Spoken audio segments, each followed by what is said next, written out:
नमस्कार शेतकरी मित्रांनो. इसाप ऑर्गॅनिकच्या 55 एपिसोडच्या मध्ये आपण याआधी माहिती घेतली आणि हा एपिसोड रिलीज करायला थोडासा वेळ झाला, त्याबद्दल क्षमस्व. थोडा आवाजाचा प्रॉब्लेम होता, कॉलर माईकचे थोडा प्रॉब्लेम होता. लोकांनी सांगितले की स्पष्ट आवाज येत नाही.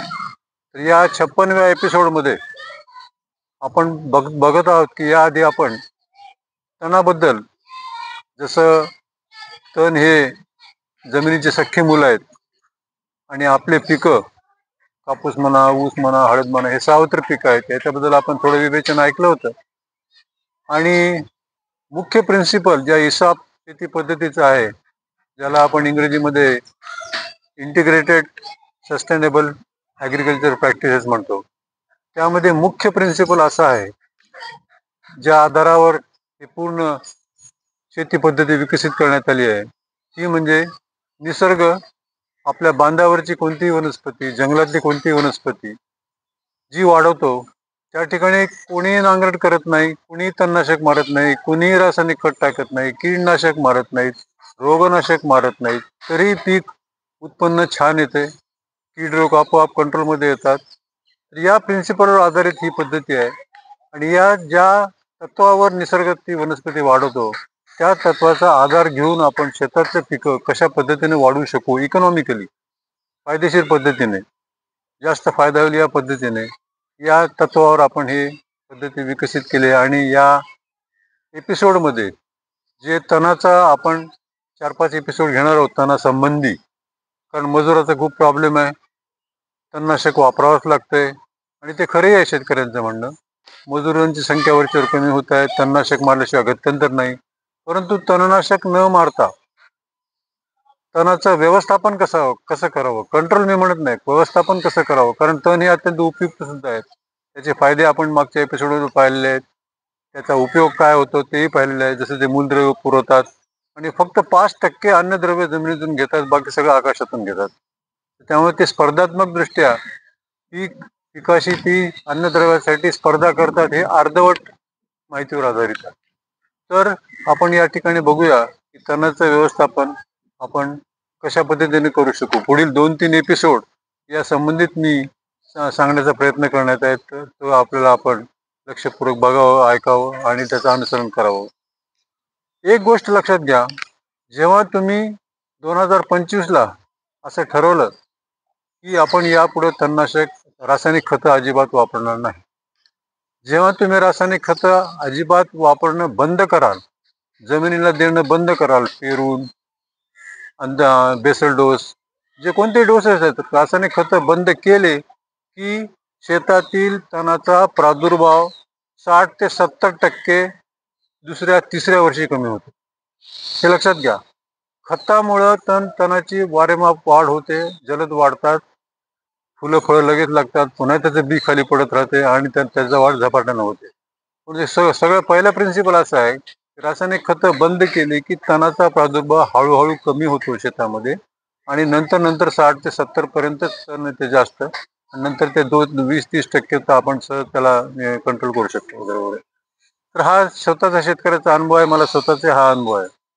आता तणाचं व्यवस्थापन करावं कसं, त्याची सुरुवात आपण बघूया. सुरुवातीला शेतकरी शेणखताचे खड्डे, पेरणीपूर्वी शेणखताचे खड्डे बैलगाडीमध्ये ताटवे लावून किंवा ट्रॅक्टरमध्ये, आता ट्रॅक्टर आहे सगळं, त्यामुळे ट्रॅक्टरमध्ये घालून, ट्रॉलीमध्ये घालून शेणखत जे आहे ते पूर्ण उपसतात आणि शेतामध्ये फिरून ते शेणखत आपल्या शेतामध्ये ढीग असे करून नंतर त्याला पसरतात आणि नंतर वखरपाळी, नांगरपाळी किंवा ट्रॅक्टरनं कल्टिवेटर करून जमीन तयार करून बियाणे पेरतात. ही सर्व सामान्य पद्धती आहे. या ठिकाणी चूक अशी होती मित्रांनो, की शेणखतामध्ये आपण जेव्हा दर पूर्ण 5-6 महिने शेणातला किंवा काडी कचरा गोठ्यातला सगळं टाकतो आणि शेण टाकतो, त्या ठिकाणी शेण टाकल्यावर त्या ठिकाणी गवताचं बी हे सुद्धा भरपूर पडतं. आणि जेव्हा शेणखतामध्ये वरचा थर असतो तो अर्धवट कुजलेलं शेण असतं ते, आणि त्या शेणामध्ये तणाचं बी, प्रचंड प्रमाणामध्ये तणाचं बी असतं. मग आपण शेतकरी काय करतो, पीक चांगलं वाढण्यासाठी शेणखत टाकतो आणि त्याच्याबरोबर आपण तणाचं बी सुद्धा आपण पेरतो. तणाचं बी पेरल्यामुळं तणाचा प्रादुर्भाव त्या ठिकाणी पाऊस पडल्यावर भरपूर होतो. आणि तणाचा प्रादुर्भाव झाल्यानंतर मुख्य पिकाबरोबर तण आधी वाढते. आणि मी म्हटल्याप्रमाणे तण हे जमिनीचे सख्खे मुलं आहेत. तणाचे बी झपाट्याने वाढते, त्याचा प्रादुर्भाव खूप होतो. तर आपल्याला शेणखत तर आवश्यक आहेच, शेणखत टाकणं आवश्यक आहे, ते गरजेचे आहे टाकणं. परंतु तणाचं बी पडू नये म्हणून काय केलं पाहिजे? शेणखत जेव्हा तुम्ही टाकायला सुरू कराल त्यावेळेस तुम्ही शेणखताच्या खड्ड्याचा 1/3 भाग बाजूला काढा. वरचा भाग अर्धवट कुजलेला असतो, त्यात तणाचं बी खूप असतं. खोलवर जेव्हा जास्त खोलीच्या याच्यामधल्या तणाचं बी एवढं काही जिवंत राहत नाही. थर्मोफिलिक बॅक्टेरिया असल्यामुळे ते तणाचं बी मरते. आणि 1/3 खड्ड्यातला वरचा थर आपण जर बाजूला काढला आणि खालचं पूर्ण कुजलेलं काळभोर गरम असलेलं खत जर आपण शेतात टाकलं तर तणाचं बी आपल्या शेतामध्ये जाण्यापासून रोखलं जाते. आता तुम्ही 1/3 जेव्हा खड्ड्याचा भाग बाजूला काढाल त्याच्यावर पाणी शिंपा ओलाव्यामुळे तणाचं बी उगून येईल. आणि ते बी उगून आलेलं बी उपटून सुद्धा तुम्ही नंतर ते उरलेलं शेण सुद्धा टाकू शकता. परंतु शक्यतो 3/4 खड्ड्यातलं शेणच आपण वापरा, जे भरपूर कुजलेलं आहे, काळभोर झालेलं आहे, त्याच्यामध्ये हुमणीसारख्या आळ्या सुद्धा होण्याची शक्यता नाही. तर हे आपण पहिली गोष्ट करा. नंतर आता आपण बघतोय की मराठवाडा किंवा पूर्ण महाराष्ट्रामध्ये पाण्याचं खूप प्रमाण झालेलं आहे. शेतातलं पाणी तुंबून राहिलेलं आहे आणि ओलावा अजिबात नाही, किंवा कमी जास्त पाणी असेल समजा, आणि त्यावेळेस मजूर जर शेतामध्ये निंदन किंवा तण नियंत्रण करण्यासाठी जाऊ शकत नसतील, वापसा नसेल, कोणतेही अवजार सुद्धा वापरत त्याच्यामध्ये चालण्याजोगी परिस्थिती नसेल, तर त्यावेळेस एक गोष्ट करता येते तुम्हाला, की जोपर्यंत वापसा येणार नाही तोपर्यंत मोजके 2-3 मजूर लावायचे. 2-3 मजूर शेतामध्ये, एका एकरामध्ये 3-4 मजूर किंवा बाया लावायच्या. त्यांना शेतात जायला सांगायचं. आणि कापूस असो किंवा सोयाबीन असो किंवा कोणतेही मुख्य पिकं असो, आपण हळद असो कोणतीही असो, त्या पिकाच्या बुडाच्या 3 इंच 4 इंच भोवतालचं तण फक्त उपटून घ्यायचं. पूर्ण ओळीतलं तण काढायची गरज नाही. 3-4 इंच भोवताली वर्तुळाकार त्या बुडाच्या जवळचं तण उपटून घेतलं की कमी मजुरामध्ये अन्नद्रव्याची स्पर्धा करणारे तण निघून जाते. मुळ्याची हवा सुद्धा खेळती राहते आणि आपल्याला तणाचं, नंतर जेव्हा उपसा चांगला येईल, जेव्हा ओलावा कमी होईल, जेव्हा आऊत चालेल किंवा ट्रॅक्टर चालेल किंवा मजूर जाऊन निंदन करता येईल, त्यावेळेस ते तुम्ही करता येईल. त्यामुळं शेतामध्ये जेव्हा हे वखर किंवा चालूच नाही, सतत रिमझिम आहे, अजिबात जाणं शक्यच नाही, त्यावेळेस उभ्या सुद्धा तुम्ही खाली न बसता मजुराकडून तुम्हाला बुडाचे 3-4 इंच भोवतालचं तण काढून टाका. त्याच्यामुळे तुम्हाला ते अन्नद्रव्याची स्पर्धा करणार किंवा हवा खेळण्यासाठी, पिकांना भरपूर सूर्यप्रकाश मिळण्यासाठी ते उपयुक्त होईल तुम्हाला. झाडाच्या बुडाचं हे जे तण काढतो आपण, हे तण बांधावर अजिबात टाकायचं नाही. हे सगळं तण काढलेलं त्याच्यामध्ये फक्त तुम्हाला नागरमोथा किंवा हरळीचे हे असेल किंवा केना असेल, इचका म्हणतो आपण, जे लगेच चिटकतंय, ते मात्र फक्त शेतात टाकायचं नाही. परंतु हे जे तण काढलेलं, नियंत्रण केलेलं जे तण आहे, ते पिकाच्या बुडालाच किंवा पिकाच्या ओळीमध्ये शेतातच राहू द्या.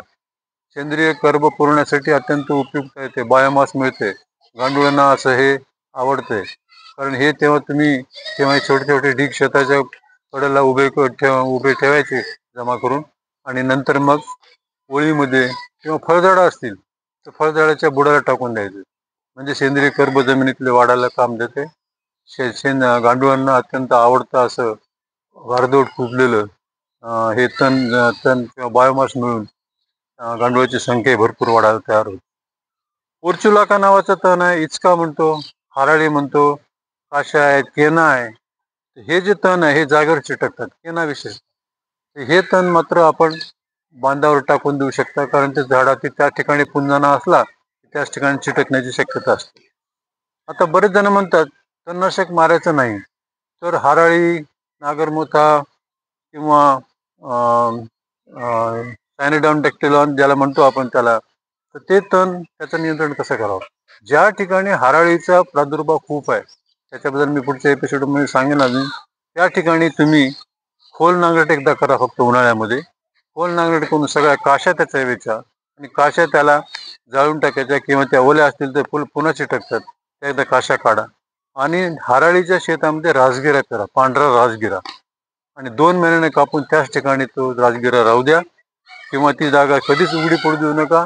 हराळी ज्या ठिकाणी आहे त्या पॅचेसमध्ये त्यामध्ये तुम्ही त्या ठिकाणी नेहमी गव्हाचा गव्हांडा जर पसरला, गव्हाचं हलर झालं तर ते गव्हाचा गव्हांडा पसरला आणि आच्छादन केलं तर तुम्हाला त्या गव्हाच्या गव्हांड्याच्या गरमीमुळं ते हराळी त्या ठिकाणी होणार नाही आणि सूर्यप्रकाश न मिळाल्यामुळं त्या ठिकाणी त्याचं वाढ होणार नाही. हे हराळीसाठी आपण थोडक्यात मी माहिती सांगितलेली आहे. याच्या पुढे मी डिटेल सगळी माहिती सांगत राहील, पुढच्या एपिसोडमध्ये मी सांगेल. तोपर्यंत आपण याचा अभ्यास करावा.